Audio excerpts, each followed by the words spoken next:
Bienvenidos a un nuevo capítulo de La Gran Renuncia. Nuestro invitado de hoy es Francisco Vázquez. Es arquitecto y consultor internacional sobre los espacios de trabajo, con experiencia en gestión de instalaciones e implementación de políticas de equilibrio entre la vida laboral y personal. Exponente sobre innovaciones en el lugar de trabajo y temas empresariales. Es fundador y presidente de 3G Smart Group, donde investigan e implementan soluciones transformadoras hacia la integración de espacios y tecnología con oficinas en España, Portugal, Brasil, Panamá y otros países en Latinoamérica. Bienvenidos a La Gran Renuncia, la vida y el trabajo en armonía. Francisco, bienvenido y gracias por aceptar nuestra invitación. Nada, un placer estar aquí con vosotros y, bueno, encantado de estar aquí y conversar. Genial. Francisco, el diseño de las oficinas antes de la era de COVID, en términos generales, vamos a decir, eran oficinas aburridas, con algunas excepciones que ya se venían haciendo cambios. Y la gente cuando pasó a trabajar desde el hogar vio que, bueno, tenía otro ambiente, en general mejor, o sea, más tranquilo, con el ambiente que le gusta, etc. Y ahora que empezó el regreso de las oficinas, las empresas quieren traer esos trabajadores que algunos desean trabajar desde casa. ¿Cuál sería como el reto de las empresas hoy día para atraer esos trabajadores a las oficinas nuevamente? Sí, mira, pues en efecto, la verdad es que la gente se dio cuenta y fue consciente de la cantidad de cosas que podía hacer en remoto de una manera más cómoda. Sobre todo la comodidad, yo creo que hay una parte del ambiente de casa, aunque las casas son todas muy distintas, pero bueno, sí es verdad que en casa uno se encuentra más a gusto. La pandemia no fue un buen ejemplo porque estábamos en casa, pero estábamos con los niños, con la familia, con un bicho en la puerta amenazando. O sea, fíjate que al final ha sido una experiencia positiva para mucha gente, pero dentro de un contexto bastante negativo, ¿no? Pero lo que sí es cierto, y sobre todo en Latinoamérica, el commuting, el traslado del trabajo a la casa es tremendo en muchas ciudades de Latinoamérica, si no en todas. Y yo creo que lo que más han valorado es el no tener que ir, ha sido en esa cantidad de horas de commuting, ¿no? Que puedes rondar fácilmente entre las 2 y las 3 horas diarias, ¿no? Y entonces, bueno, pues la pregunta es si yo puedo hacer mi trabajo, y lo he hecho durante la pandemia desde casa, si bien he echado de menos algunas veces pues el café, el hablar con los compañeros, en vernos, eso lo puedo resolver yendo un día a la semana como mucho, ¿no? O dos.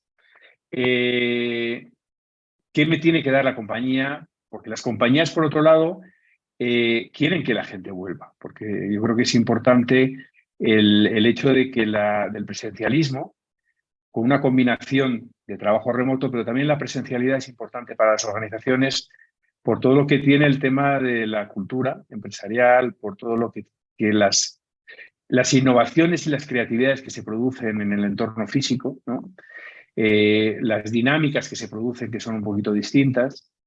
Y bueno, el reto que tienen las organizaciones es de reflexionar sobre el propósito, ya no de las oficinas. Yo creo que la palabra oficina viene de la era industrial y yo creo que ya podríamos ya obviarla, pues no es un lugar no es el lugar de trabajo. El lugar de trabajo es mucho más genérico.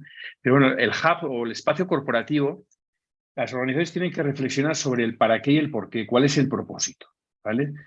Ese propósito pues apunta más hacia una relación social, trabajo, o sea, aquellas cosas que no puedo hacer en remoto o difícilmente puedo hacer en remoto, como es socializar, como es trabajar en equipo, como es estar en contacto con determinadas personas, como es el aprendizaje no reglado, y dejo para casa pues todas aquellas actividades más individuales que puedo hacer en remoto, ¿no?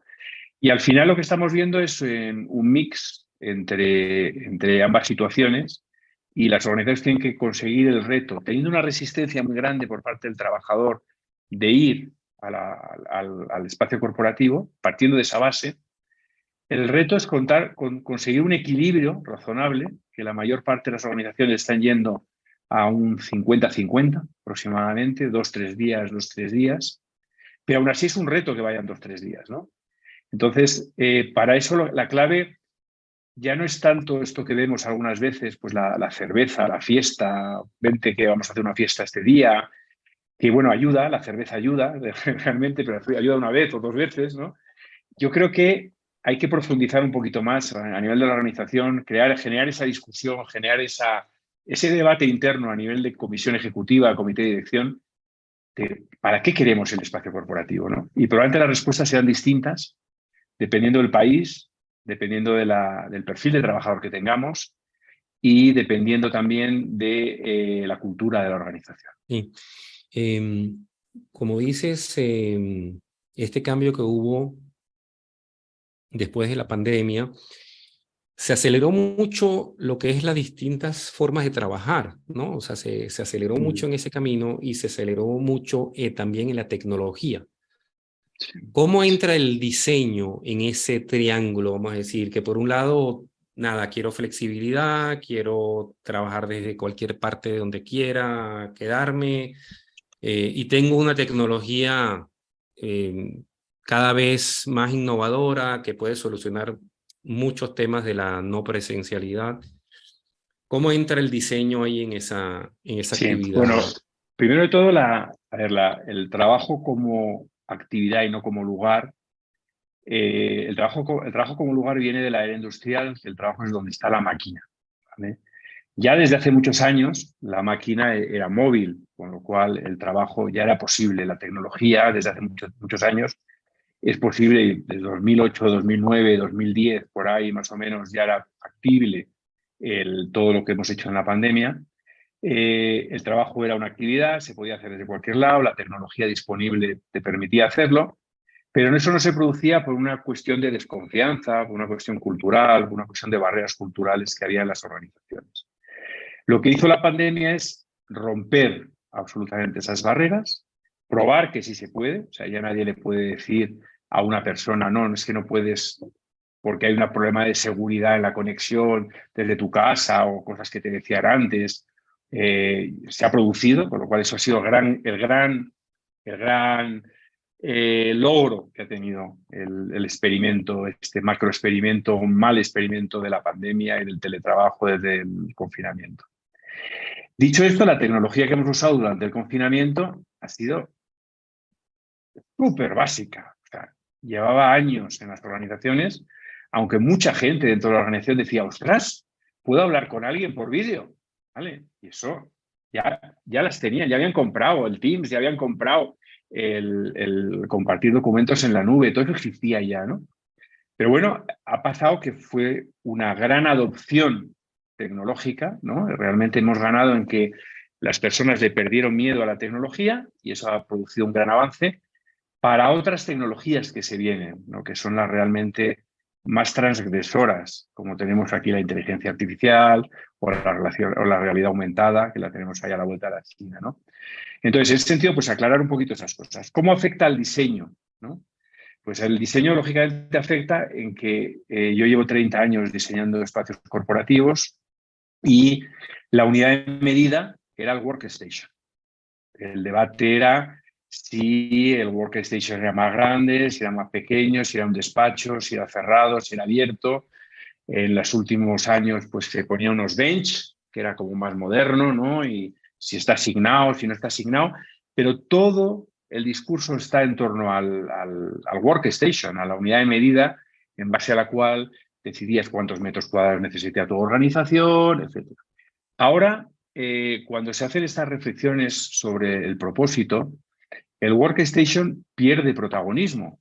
No es que desaparezca del todo, porque tenemos que tener en cuenta que hay gente que le gusta ir a la oficina, le gusta ir al espacio corporativo, a sentarse a una mesa a trabajar. Tampoco hay que ser talibán y dejar a todo el mundo en casa. Hay gente que no tiene las condiciones en su casa y necesita ir. Con lo cual hay que mantener un cierto... Pero ya no es el protagonista, ya no es el propósito principal del espacio corporativo. Hoy día el propósito principal, como comentaba, después de esa reflexión que tiene que hacer cada cual en cada organización y en la que nuestro área de consultoría colabora y ayuda en hacer las preguntas adecuadas, ¿qué respuestas estamos obteniendo? Pues lo que os comentaba antes, pues lugares donde se producen y pasan cosas, donde voy a tener una experiencia agradable. Entonces, los arquitectos tenemos ya no que diseñar espacios acordes a las funciones que van a hacer ahí, sino que también damos un salto más a diseñar la experiencia, ¿no? Diseñar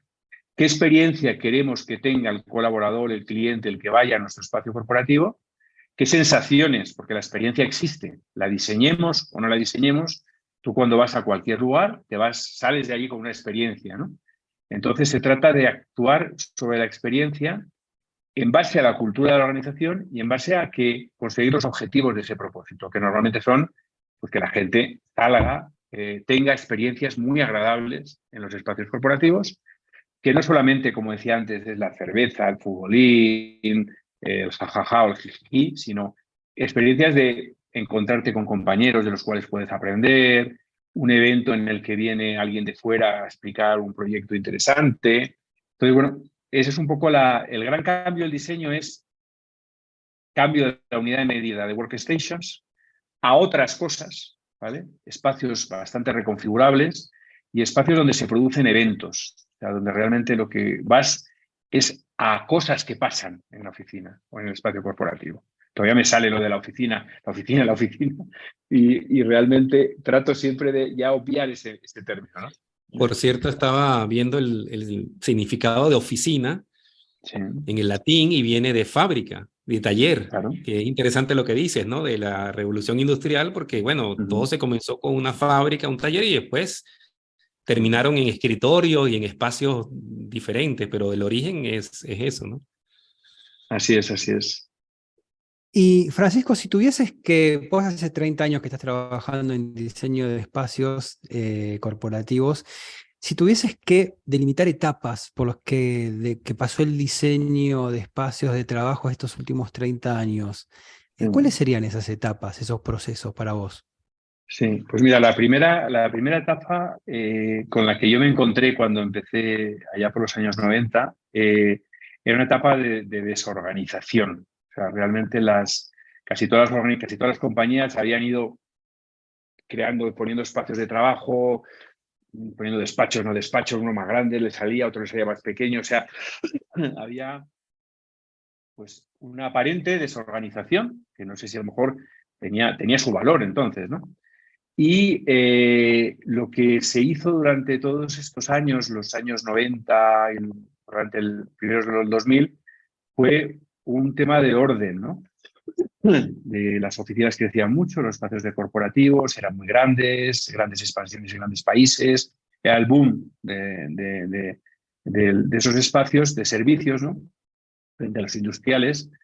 Y entonces, bueno, pues había que poner orden, había que poner reglas, entonces pues se estandarizaba todo, pues se crearon todos los estándares internacionales, las grandes multinacionales, que tú ibas a una oficina en Pekín y era igual que una oficina en Buenos Aires o una oficina en Nueva York, y se creaban esos grandes estándares corporativos para asegurar un lugar de producción, todavía con el concepto de fábrica, un lugar de producción donde se incorporó luego los primeros ordenadores, ¿no?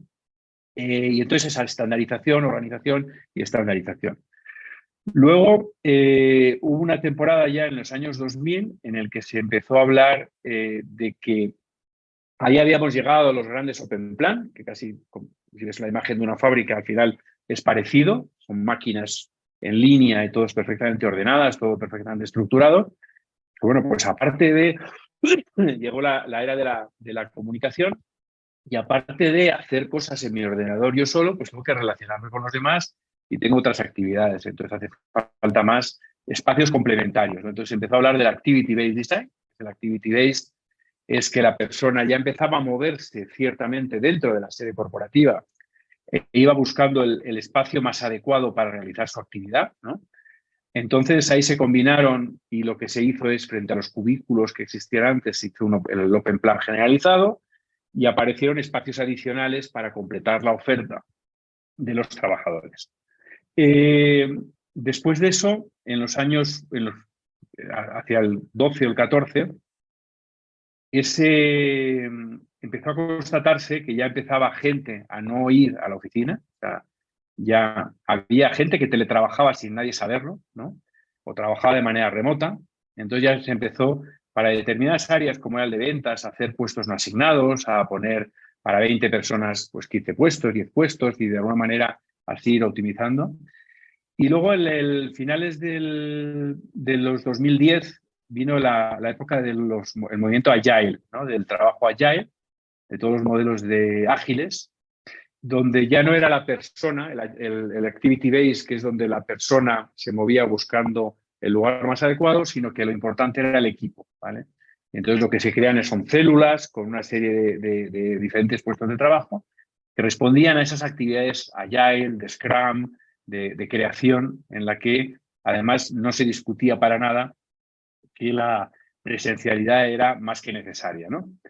Y luego llegó el COVID, ¿vale? Y con el COVID ya pues se trastornó todo y entonces ahora mismo estamos en toda esta reflexión que comentaba antes, ¿vale? Y sospecho, a ver, vos confirmabas que sos un experto en esto, pero sospecho que detrás de los diseños de los espacios de trabajo también hay lógicas de poder, ¿no?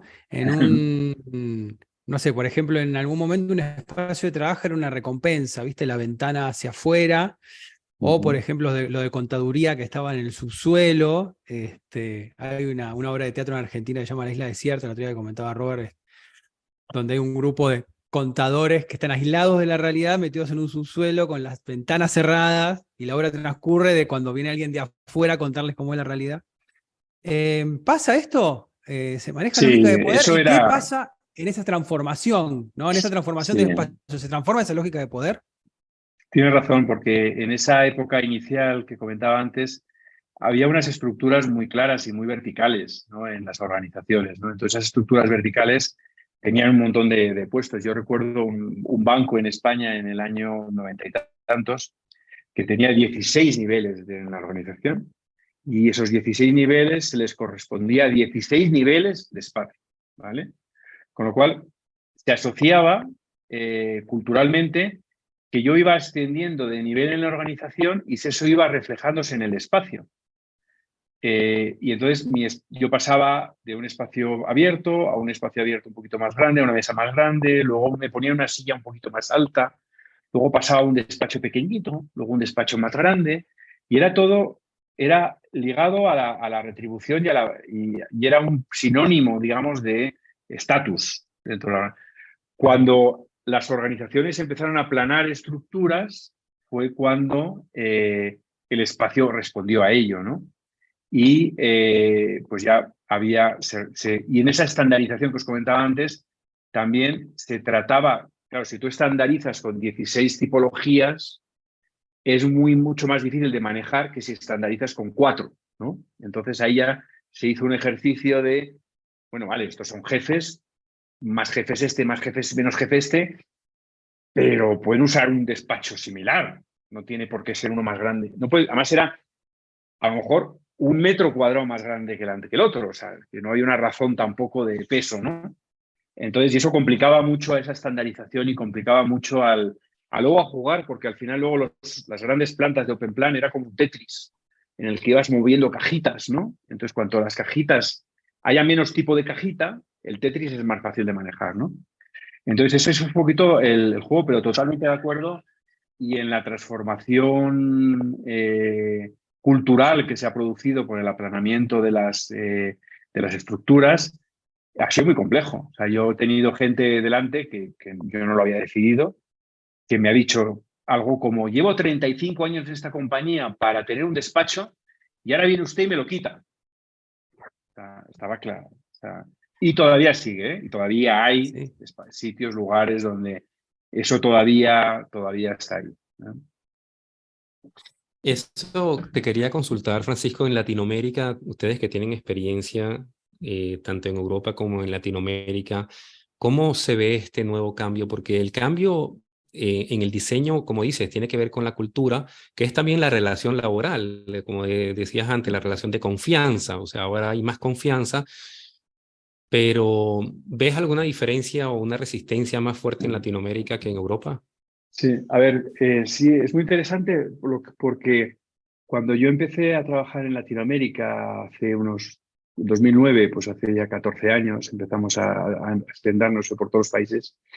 Sí es verdad que el diseño de oficinas estaba mucho más, no voy a decir atrasado, porque no es una cuestión de atraso, pero digamos que estaba todavía en un modelo mucho más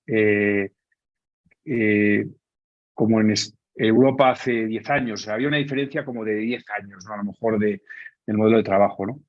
¿Qué pasa? Que la transformación digital que se produjo en el 2010-2014, esa transformación digital fue global, la tecnología irrumpió, y entonces, curiosamente, fue más difícil transformar organizaciones en Europa que en Latinoamérica.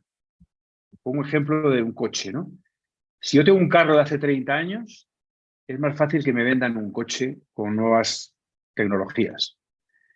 Si yo tengo un carro de hace 3 años, es bastante más difícil que me vendan un carro que incorpora unas nuevas tecnologías.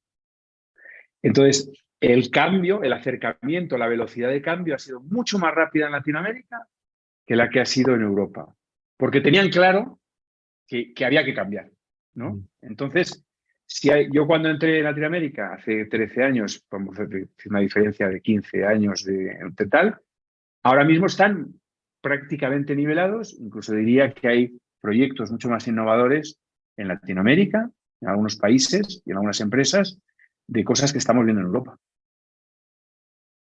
Interesante. Y estaba viendo las oficinas en un video, las oficinas de LinkedIn y de Adobe, y es impresionante porque, bueno, tienen como varias secciones, pero una de las secciones en la entrada es como un coworking, o sea, realmente es el ambiente de un coworking. Tienen como una cafetería donde la gente básicamente va a sociabilizar, ¿no? Sí. Así es, porque, a ver, si la gente va menos al espacio corporativo, yo que quiero como compañía que cuando vayan intensifiquen la relación social, se carguen, digamos, es como un depósito. Ponía el ejemplo esta mañana en una charla aquí en Bogotá, es el ejemplo de, yo tengo como un depósito de sociabilidad o de relación social, ¿no?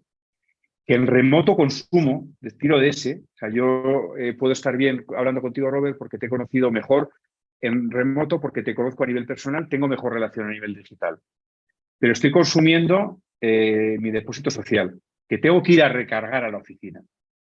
Entonces, para que se produzca ese recargo, yo como compañía tengo que poner los medios a nivel de diseño y a nivel de espacios para que cuando yo entre, lo primero que vea es ese espacio, que es voy a ver a uno, voy a saludar a otro, voy a tal, y antes de que pueda entrar a lo que he venido a hacer, si no es que he venido a hacer, simplemente he venido a ver gente, pero si he venido a ver algo, paso por todo por ahí y me obligo de alguna manera, a tener, a saludar, oye, ¿cómo fue? ¿Cómo pasó? Tal. Entonces, forzar que se produzcan esos choques, ¿no? O esas colisiones, ¿no? Entre las personas. ¿Cómo se hace desde el diseño de un espacio de trabajo para influir, si se quiere, en el ánimo de las personas que integran el grupo? ¿Qué se toma en cuenta? ¿Cómo se piensa? Sí. ¿Cómo es ese proceso? A ver, el ánimo que viene, bueno, marcado también con muchos temas de neurociencia, ¿no? Pero yendo a lo sencillo, podemos hablar ahora mismo que luz natural, ¿vale? O sea, que en ese caso los contadores que tú comentabas del sótano no estarían muy contentos, ¿no? Sí es verdad que el entorno es fundamental en el sentido de pues, espacios agradables, con luz natural, con ventilación, con una zona a ver, el espacio no te va a estar, si estás cabreado no te va a poner contento, ¿no? Porque estarás cabreado por otras, o eres una persona triste o eres una persona infeliz, pues el espacio no. Pero por lo menos que no colabore a que lo seas más, ¿vale? Entonces, en cuanto a arquitectura, también hay un tema de colores, un tema de colorido, ¿vale? Un tema de... Y luego hay un tema de lo que hablaba antes de experiencia, contenido y del contenido que la organización ponga sobre ese espacio, ¿no? Y si hay un contenido de afabilidad, de buena relación, de buen rollo, ¿no? Que decimos en España, pues no sé, pues la recepcionista cuando entras te saluda. Hay unos acuerdos más o menos entre los compañeros que nos felicitamos, nos saludamos, hay ciertos rituales como organización que hemos definido todos. Pues entras a un sitio y la gente te dice hola y te sonríen y si estás fastidiado, pues estás... O sea, que yo creo que influye la arquitectura, contestándote un poquito, la arquitectura puede influir por los materiales utilizados, colores, ubicación, luz natural, tal. Y luego también las actitudes, los rituales, la cultura que de la organización haya, que eso se puede diseñar también, ¿no? ¿Les ha tocado, por ejemplo, el caso de convencer al cliente que capaz que viene con una cosmovisión un poquito más antigua, de decir, mira, está esta nueva tendencia, ¿hay resistencia con eso? A ver, casi todos los días. O sea, me falta a mí aquí un alzacuellos, que me paso el día dando la buena nueva de que las cosas han cambiado, ¿no? Casi todos los días, pero no es un problema, es un problema de miedo a lo desconocido, ¿vale? Es un problema de asumir un riesgo, ¿no? Entonces, generalmente, pues los gerentes generales de las organizaciones, pues miden, lógicamente, sus riesgos y, claro, les es difícil meterse en lo desconocido. Cuando lo hacen otros, y de hecho muchas veces te contestan, bueno, cuando lo haga no sé quién y no sé quién, pues ya lo haré yo, ¿no? Entonces, pero bueno, van viéndolo al final, pero sí hay una resistencia como en todo ser humano. Nosotros tenemos un área de change management, gestión del cambio, y eso está todo perfectamente medido, la resistencia de las personas a cualquier tipo de cambio, aunque sea mejor, ¿vale? Pero siempre entran en pánico, siempre entran viene con la naturaleza humana, ¿no? Y si es verdad ser pionero, como hemos sido durante todos estos años, pionero en algo, porque si bien te posiciona, lógicamente, luego en el mercado como que fuiste el pionero, sí es verdad que tienes que romper muchas barreras, ¿no? Y romper muchas y hacer mucha labor de divulgación. De hecho, nosotros tenemos un área que se llama de Smart Conversations y también me habéis visto, trato de estar en todos los sitios posibles hablando, conversando de esto, generando conversación. Precisamente en ese modelo de divulgar que las cosas van por otro lado, ¿no? Pero sí, hay resistencia, ¿no? Francisco, en el tema este del trabajo híbrido, que es como una tendencia que muchas empresas están adoptando, hay otros, sin embargo, piensan que el trabajo híbrido es el peor de los dos mundos, sobre todo cuando hay el tema de las reuniones, donde implementan reuniones con personas que están presenciales y personas que están desde la casa, y como que tiende a pensarse que el de que está en la casa es ciudadano de segunda clase porque realmente no puede estar viendo qué es lo que se está poniendo en la cartelera o se está discutiendo. ¿Cómo el diseño puede solventar este problema? Bueno, yo ahí te diría que primero que el trabajo híbrido es tendencia, pero ya está siendo una realidad, ¿vale? Os comentaba, yo me atrevería a decir que el 90, el 80, el 90% de las compañías a nivel mundial tienen ya modelos de trabajo híbrido que ronda el 50-50. Sí es verdad que luego tenemos en la prensa que no sé qué compañía ha dicho que todos vuelvan, o no sé qué compañía, o sea, son, yo diría como tipo fake news o noticias como para escandalizar, pero todas las organizaciones están yendo a un modelo de trabajo híbrido. Entonces, como un nuevo modelo de trabajo, como todo lo nuevo, pues tenemos que aprender a trabajar con ello, tenemos que aprender a usarlo, ¿vale? Tenemos que aprender a usar, a trabajar desde casa, a la desconexión, cuando desconecto, cuando no conecto, a programar las reuniones, a ser productivo en remoto, ¿no? Y tengo que también, o sea, lo que comentaba, saber para qué voy a la sede corporativa, qué actividades voy a tomar. Tenemos que diseñar un nuevo concepto del trabajo. El trabajo híbrido que realmente es el que se produce, lo que estamos hablando en que cuando estoy en remoto, pero como persona, ¿no? En remoto o en presencial, ese es sencillo de administrar, aunque tengo que aprender en ello. Lo que tú estás hablando y has sacado a colación es cuando se produce un trabajo híbrido en el que hay uno en híbrido, uno en remoto y otro en presencial. Entonces, ahí es realmente la experiencia de una reunión, tienes toda la razón, la experiencia de una reunión en la que hay personas en trabajo en en remoto y personas en presencial, no es la misma, es mucho peor la experiencia de los que están en remoto que de los que están en presencial. Totalmente de acuerdo. Y es hoy día la tecnología no crea experiencias similares, ¿vale? Ahí apunta, ahí está iniciándose toda esta historia que se ha quedado un poco más calmado, porque yo creo que últimamente, estos últimos días, la IA, la inteligencia artificial, lo que está en todos los periódicos, pero antes se hablaba mucho del metaverso. Y sí es verdad que las conexiones en el metaverso mejora la relación en remoto entre personas. Pero siempre cuando todo el mundo estemos en remoto. Entonces, yo creo que estoy viendo en que muchas organizaciones están tomando esas decisiones. O todos en remoto o todos en presencial. Pero tratemos de evitar las reuniones mixtas remoto o presencial, ¿no? Porque no son equilibradas, ¿no? Entonces, de ahí que dentro de esos acuerdos, que no reglas que tiene que haber entre las áreas de trabajo, pues hemos decidido, oye, mira, nos vamos a encontrar en presencial un día a la semana para vernos todos, el equipo de trabajo, el grupo de trabajo, ¿no? Para tener esas experiencias plenas, ¿no? Y luego el resto de reuniones las podemos tener en remoto. Y se da el caso de que hay gente a lo mejor en la oficina, en el espacio corporativo, que se conecta a una reunión online y a lo mejor hay 3 personas que están en presencial, pero cada uno en su puesto de trabajo, ¿vale? De manera remota. Entonces, para que todos los que estén participando en la reunión estén bajo la misma calidad de reunión, todos en remoto. Eso está generando problemas a nivel de diseño de espacios que se genera en el Open Plan, porque ahora mismo casi todas las oficinas o espacios corporativos son todos iguales. Un Open Plan, poquitos despachos, todos aquí instalados, y eso es lo que está el 90% del parque de oficinas mundial.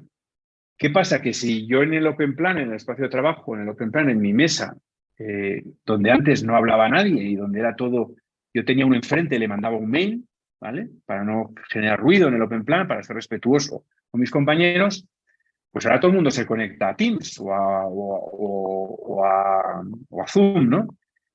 Por lo cual el barullo que se está produciendo, el problema que se está produciendo en las oficinas es tremendo como consecuencia de esas reuniones. Entonces, conclusión, no se tiene que ir a la oficina a teletrabajar en la oficina, ¿vale? Porque como vayas a la oficina a teletrabajar, no tienes ni la ventaja del remoto ni la ventaja del presencial. A la oficina o al espacio corporativo se va, y eso es lo que las organizaciones, en una cosa que se llama el manifiesto de vida flexible o de modelo flexible o modelo híbrido, tienen que definir esas reglas. O sea que es un nuevo modelo Robert, que tenemos que aprender a utilizar, probablemente equivocarnos, probablemente corregir, llegar a acuerdos y hacerlo que funcionar lo mejor posible, ¿no? Sí, y también que está el reto con la contratación de empleados que están a distancia o en lugares diferentes dentro del mismo país. También cómo las empresas manejan eso. Creo que te escuché en alguna parte en las redes que hablabas de que hay como una oficina principal y después hay oficinas localizadas, inclusive pueden ser coworking, donde se reúnen la gente que está en esa zona, ¿no? Sí. Al menos para Sí, sociabilizar. exacto, sí, yo creo que aparece ahora mismo también una tendencia que en el pasado era a la concentración. O sea, casi todos los proyectos que teníamos hace 20 años eran compañías que tenían varias sedes en una ciudad y que se querían concentrar en una sola, ¿no? Entonces, ahora estamos volviendo a la generación de espacios corporativos distribuidos, ¿vale? Entonces, tiene que haber una sede corporativa principal, tiene que haber un lugar donde se producen ciertos rituales y ciertas dinámicas, ¿no? Pero tienes que acercar, sobre todo en ciudades grandes, pues como Sao Paulo, Ciudad de México, cualquiera de las de Latinoamérica, que son enormes, Lima, tienes que acercar con espacios que se llaman oficinas satélites, ¿no? A tu colaborador lugares donde puede ir a trabajar, ¿no?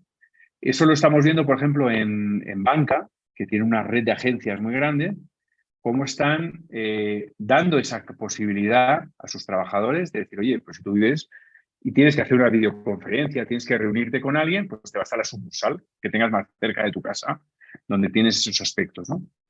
Entonces, al final, las organizaciones están hablando de ecosistema de trabajo, ¿no? Entonces, diseñas cuál es el ecosistema ideal para tu organización en esa ciudad en concreto, ¿no?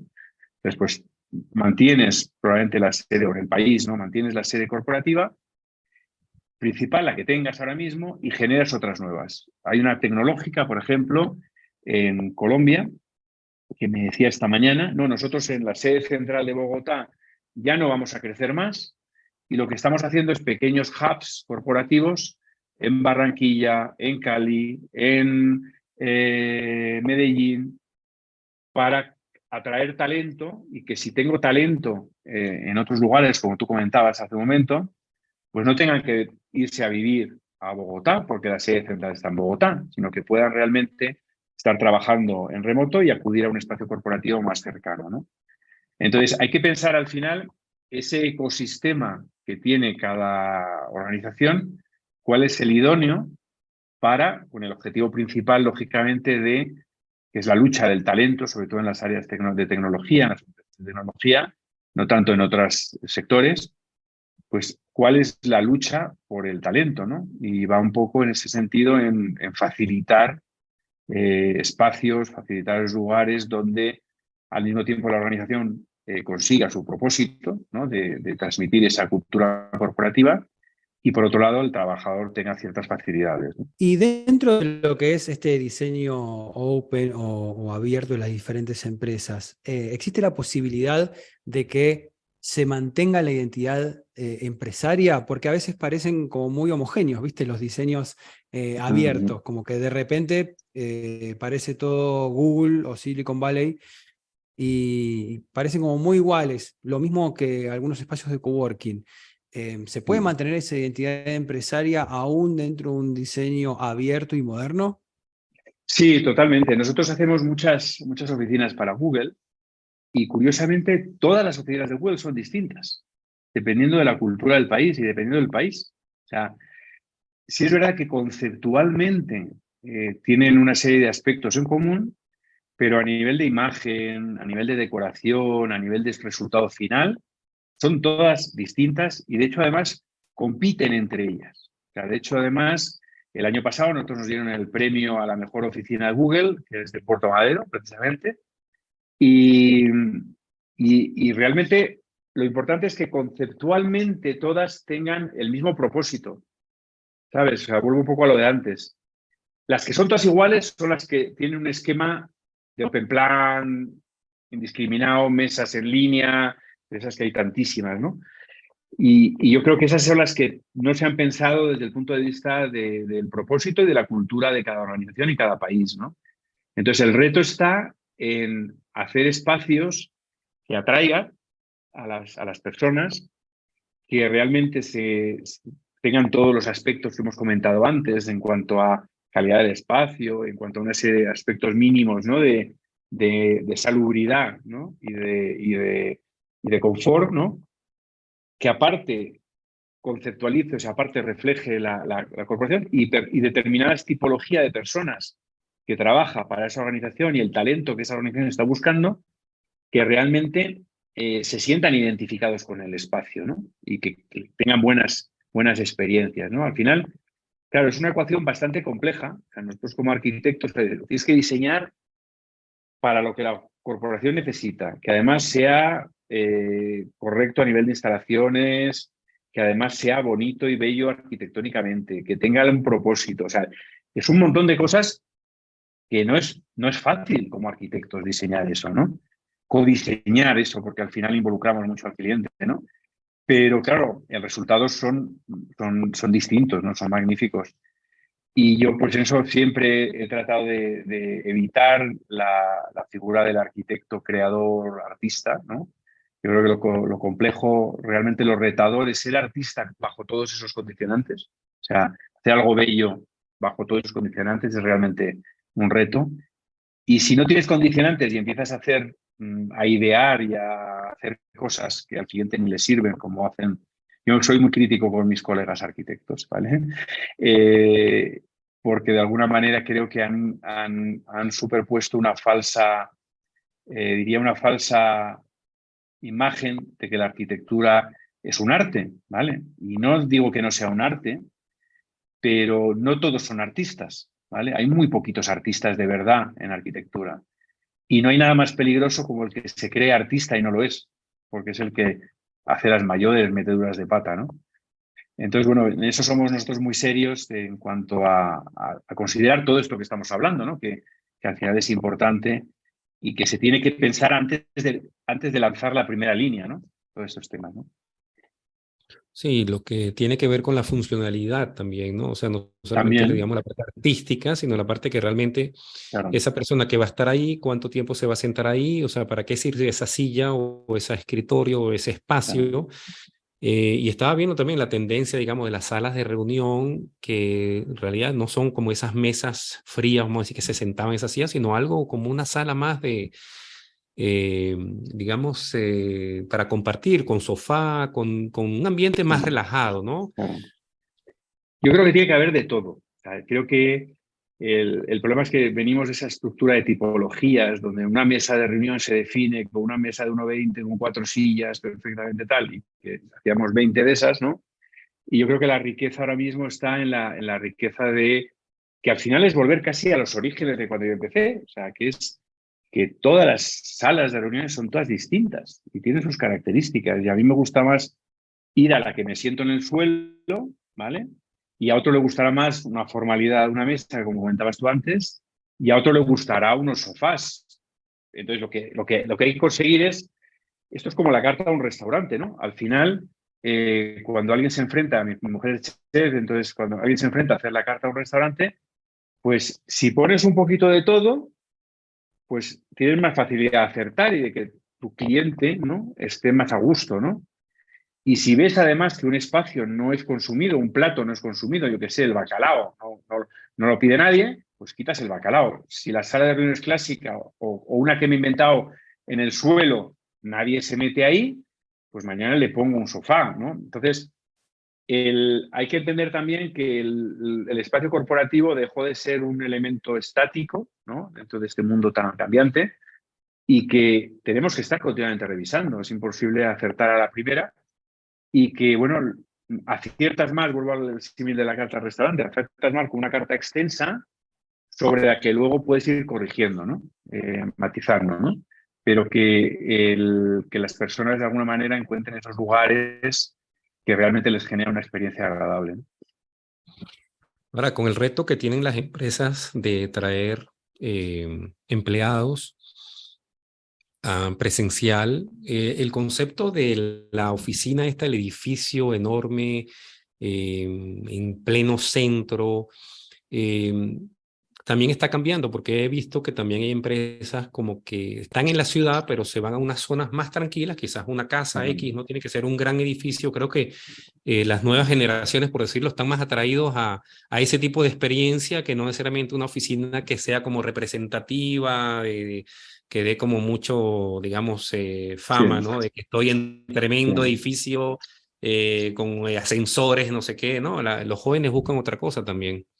Sí, yo creo que primero ha cambiado la empresa, o sea, la empresa de ególatra, ¿no?, de decir, aquí estoy yo, este es mi edificio, ¿no? Ha cambiado también, como las empresas están cambiando y evolucionando. Es verdad que yo, la verdad es que el edificio que llaman triple A o A en muchas ciudades, ¿no?, que es el clásico edificio de oficinas, generalmente en torre, ¿no? Eh, Desde que pasó lo de las Torres Gemelas, ya me parecía un absurdo estar todos metidos ahí en vertical, ¿no? Y la única razón de ello realmente era optimizar medios de transporte, optimizar, ganar más dinero los promotores, o sea, pero no tiene ningún sentido. O sea, Es como meterse en unos cajones de zapatos, ¿no? Como consecuencia de la pandemia, la gente quiere, y tú lo has comentado, quiere mayor contacto con la naturaleza, ¿vale? Quiere poder abrir una ventana. Tú mañana vas a un edificio y le dices que quieres abrir una ventana y te dicen que estás loco. Quiere espacios que le generen experiencias distintas. Entonces, ¿qué pasa? Que ninguna de esas dos lo cumplen las grandes torres de oficinas, ¿no? Entonces, las grandes torres de oficinas están siendo abandonadas, son las que más problemas van a tener a futuro, ¿vale?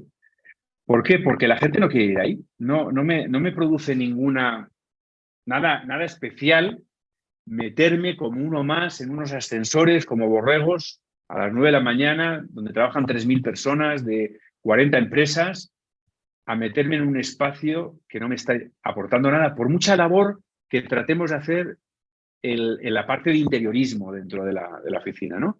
Bueno, pues conseguir ciertas cosas. Pero sí puedes conseguir todavía mucho más con el ejemplo que tú has comentado. ¿Qué ocurre si me cojo un edificio que aparentemente de inicio no es el más apropiado para ser oficina o para ser un espacio corporativo, pero que además tenga una historia, ¿no? Que a lo mejor es una antigua panadería, una antigua fábrica, que además está en un barrio que no es el clásico, el típico, pero que es un barrio que yo como compañía puedo ayudar a que mejore el barrio, a que se creen puestos de trabajo en el barrio, a que el negocio local de bares, de restaurantes se enriquezca.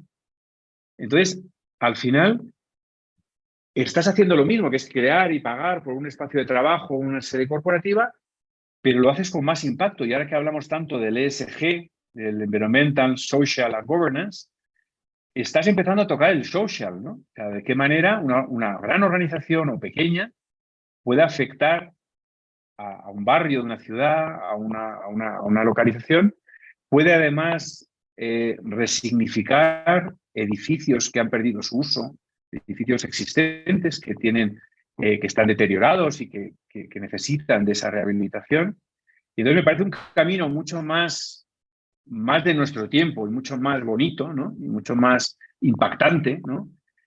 Y eso, por otro lado, te ayuda porque los pelaos, como llaman aquí en Colombia a los chavales jóvenes, ¿no? Les gusta, les va ese tipo de cosas, ¿no? Aparte de que ser construcciones mucho más horizontales, donde tengo un jardín, tengo una terraza, donde trabajo en el jardín, que eso les va a gustar mucho más, vas a traer más talento con una sede de este tipo. Aparte de eso, les produce una satisfacción. No, yo estoy trabajando en esta compañía que ha mejorado y ha rehabilitado este área de la ciudad, que es además donde vive mi familia. O sea, en fin, que se genera un storytelling, ¿no? O un propósito mayor que simplemente el generar un espacio corporativo.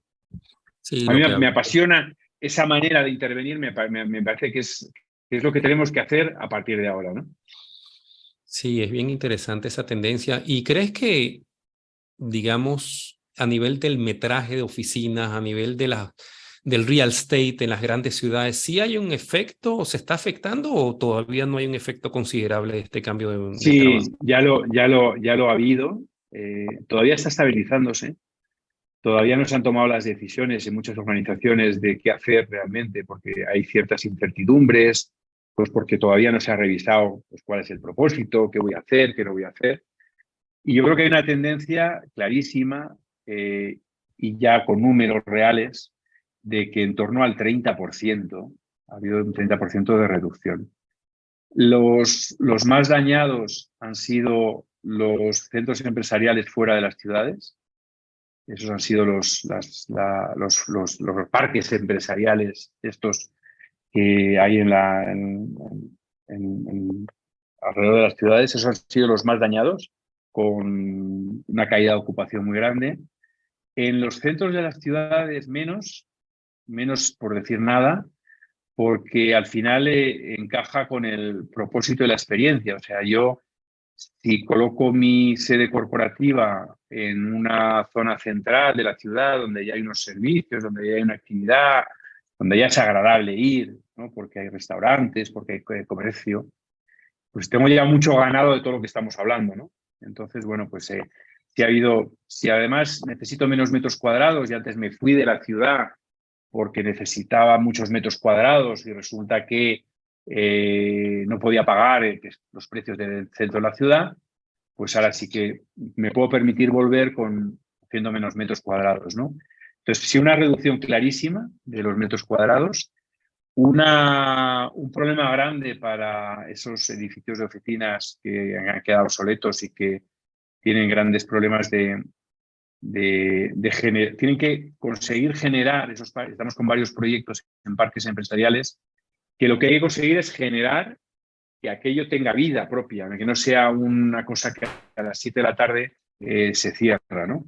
Entonces, para ello, la única manera es meter living, ¿no? Meter residencial de algún tipo, sobre todo más en temas de co-living, ¿no? Que hacer que atraes talento que viene a trabajar, vale, no estoy en el centro de la ciudad, estoy fuera, pero me resuelven el living, me resuelven la parte de restauración, me resuelven el ocio y al final, digamos que creo una microciudad, ¿no? Entonces eso es lo que debería de poder salvar a grandes centros comerciales, que también tienen el mismo problema, y a grandes parques empresariales que no tienen de por sí esos servicios y que tienen que generarlos, y sobre todo generar vida auténtica también, o sea, buscar cuál es el propósito de ese parque empresarial, por qué la gente va a querer ir a ese parque empresarial y no a otro, ¿no? Porque en qué me diferencio y en qué me especializo, que normalmente va pues por los servicios que aplicas, por el tipo de compañías, clúster de compañías que generas allí, y entonces pues dices, pues hago aquí una zona de farma, ¿no? Donde las farmacéuticas se centralicen, y entonces voy a hacer todo enfocado, los servicios, el living, todo, ¿no? Entonces, bueno, pues ahí la verdad es que en el real estate hay grandísimos retos ahora mismo y es apasionante la cantidad de cosas que se pueden hacer y siempre buscando el impacto, yo creo, o sea, siempre buscando el impactar realmente con la sociedad, ¿no? Y con las personas, ¿no? Francisco, ya para ir cerrando por ahora, te queremos preguntar si hay algún texto, algún autor, algo que a vos te haya impactado con respecto a la temática que vos tocás, que te haya inspirado, que recomiendes para leer, para seguir con este tema. Yo la verdad es que primero, a ver, tengo la lectura que hago principalmente, la hago por la noche leo mucho, pero mucho de novela para desconectar, ¿no? En cuanto a libros, ¿no? Y la verdad es que leo más online, tanto en muchas páginas pues como la de McKinsey, Boston Consulting Group, todo lo que cae por LinkedIn, por las redes, o sea, soy más lector de redes, ¿no? Por la inmediatez, ¿no? Porque realmente es como tomas el pulso de lo que está ocurriendo, va todo tan rápido que para cuando llega el libro, como que ya todo lo que cuentas en el libro ya pasó, ¿no? Entonces, bueno, la verdad es que hay mucha información, sobre todo ya digo, en LinkedIn y no soy de Twitter, soy más de la parte de LinkedIn y de ciertas páginas como la de McKinsey, Boston Consulting Group, grandes gurús, ¿no? Y soy más lector de toda esa parte. Francisco, te agradecemos muchísimo por tu presencia en La Gran Renuncia. Por el momento hemos llegado hasta acá, nos quedaron muchas preguntas en el tintero, pero bueno, eso nos abre la posibilidad quizás a un próximo encuentro. Por Si estás supuesto, de cuando acuerdo. queráis, ha sido un placer. Francisco Vázquez, muchísimas gracias por estar con nosotros, un placer. Gracias. Muy bien, y en este episodio de La Gran Renuncia pasaba Francisco Vázquez, que nos pintaba todo un panorama como nunca hemos tratado en nuestro podcast acerca del diseño, de cómo el diseño incide en nuestro trabajo, en nuestros espacios laborales, lo llama él, ¿no? Me gustó eso de dejar de decir oficina porque la palabra oficina reduce, ¿no, Robert? Vos habías aportado dentro de la filología de la palabra oficina, que significa taller, y es verdad, ¿no? Lo estamos limitando solo con nombrarlo. Así que hablemos de espacios corporativos, espacios de trabajo, cómo eso influye en el ánimo de quienes vamos a trabajar justamente a esos lugares y cómo fue cambiando la tendencia a lo largo de las últimas 3 décadas, sobre todo luego del boom que fue la pandemia de COVID-19, como de alguna manera esto se expandió para todos lados, Robert. Sí, muy interesante cómo se trabajó el tema del reto, como Francisco lo analizó muy bien, y todo, bueno, toda la experiencia que él tiene, imagínate, de 30 años, y que está muy a la vanguardia con todos estos cambios y lo trabajan hacia esa solución, ¿no? De cómo las empresas pueden trabajar de manera híbrida, de manera remota, y el aporte del diseño en todo eso. Así es, Robert. Y otra de las cosas que sucede en estas nuevas etapas laborales, en estos nuevos momentos laborales, es que en las empresas remotas, donde hay trabajadores remotos, muchísimas veces lo que trabajamos remotos o a distancia, necesitamos algún contacto cara a cara, necesitamos algún contacto físico, necesitamos vernos, ¿no? Las empresas que tienen trabajadores remotos necesitan organizar esos contactos físicos, para fomentar la creatividad, para fomentar la empatía y para pasar un buen momento.